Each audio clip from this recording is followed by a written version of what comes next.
Let's talk about how your online personal brand is your new business card. Grab your cup of tea and let's dive into it. Austin Keylong says, job titles aren't really for you, they're for others. Let other people worry about them. Burn your business cards if you have to. So, what is a better use of your investments and of your time compared to a business card? Let's talk about the 3 ways that I believe you can build your digital business card instead. The first is having a YouTube channel or a podcast. If you follow this channel, you know that I talk about this a lot on here, and that is because I feel that there are too many professionals that are ignoring the power of this space and not taking advantage of the opportunities that it can have for their professional personal brand. YouTube is the new TV. In 2024, it created history when it became the first streaming platform to break the 10% barrier of total TV viewership. And podcasting is also continuing to increase as well. There are more creators joining the platform and there are more people joining as listeners as well. And podcasting and YouTube have been around for decades, but it feels like within the last few years in particular, professionals have really been able to find their stride on the space.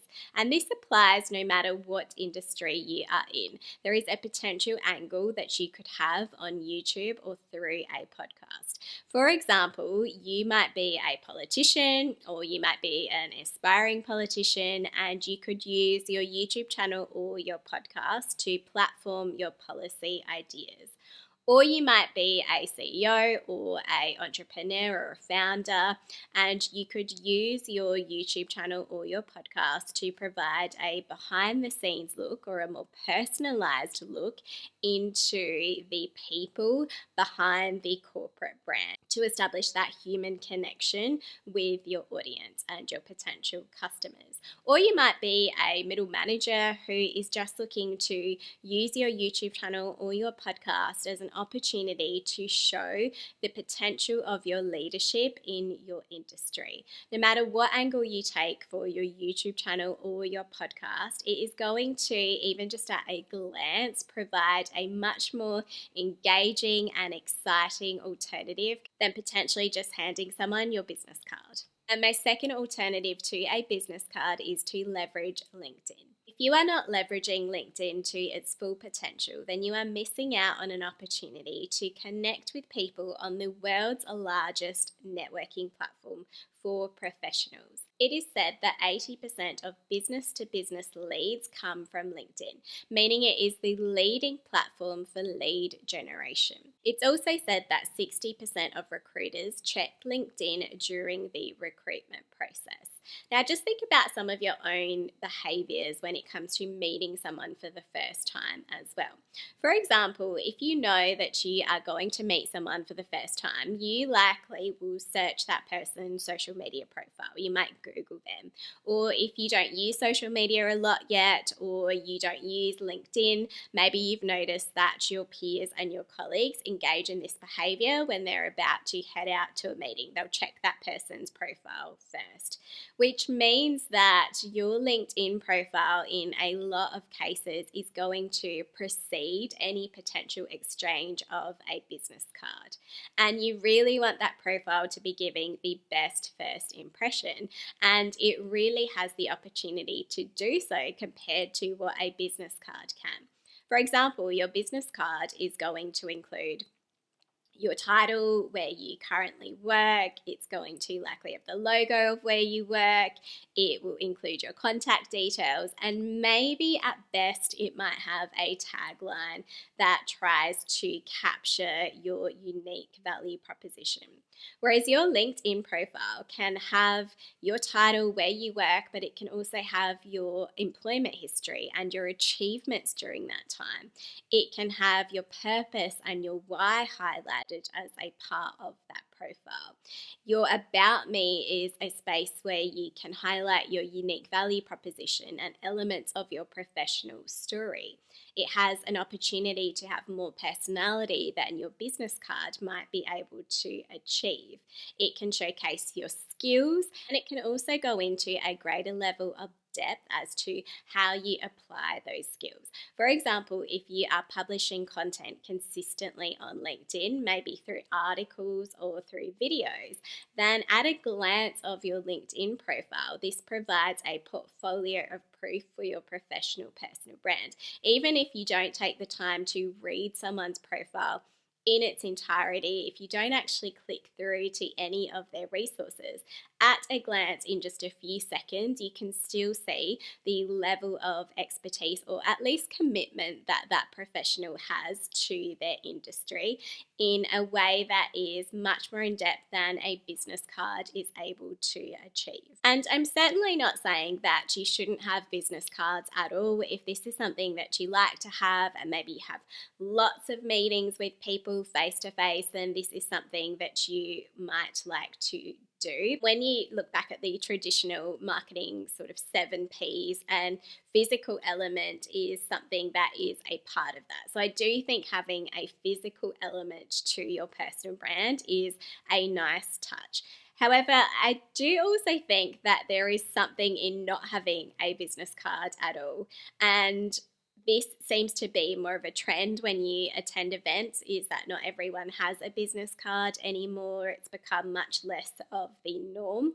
So whether you choose to leave your business card behind on purpose for meetings or events, or maybe you just don't have any at all, I do think that this can provide more opportunities to connect with people in a more meaningful way. For example, when you are exchanging business cards, it means that there is another step that is usually involved in that process.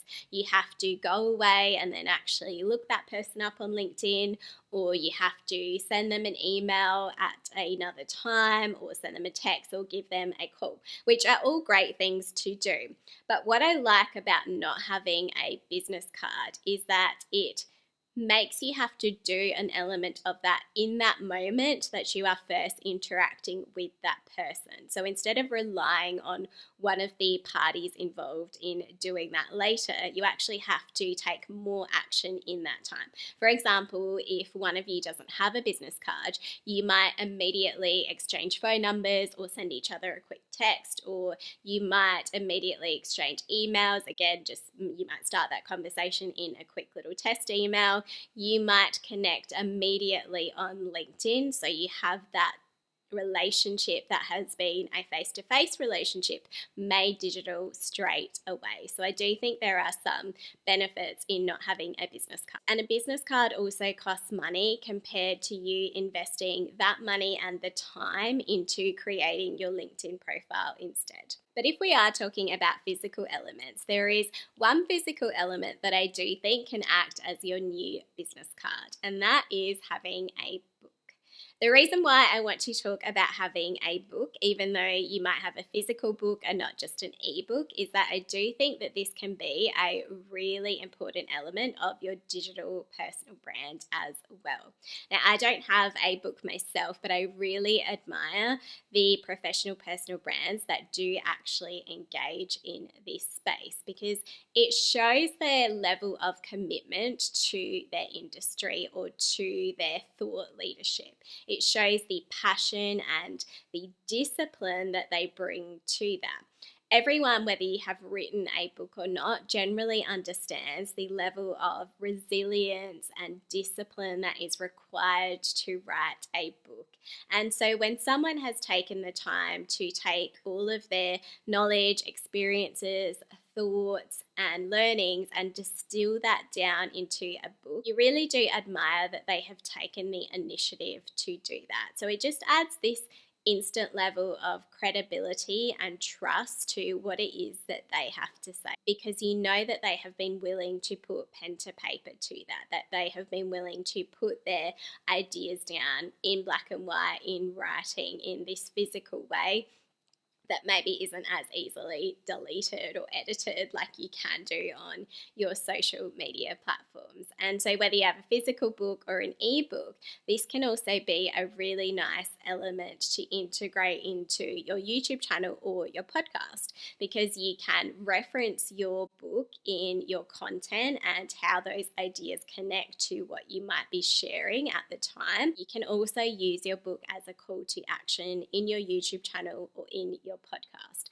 What I do like about creators that do this as well is that they are really commercializing their personal brand in a way that is less dependent on third parties. So instead of having to always rely solely on third party advertising, which can at times feel a little intrusive in that relationship that you have with a creator, they have found a way to still commercialize everything that they might be giving away for free on their YouTube channel or their podcast in a way that has a more organic fit with their professional brand. People do this in different ways. Other creators sell different products, but for a professional personal brand, I think a book is just a really nice version of that, because it's probably going to be the more natural extension of your thought leadership in whatever area of your interest or expertise is. So instead of handing out business cards that other people potentially don't even want, consider building your personal brand online instead.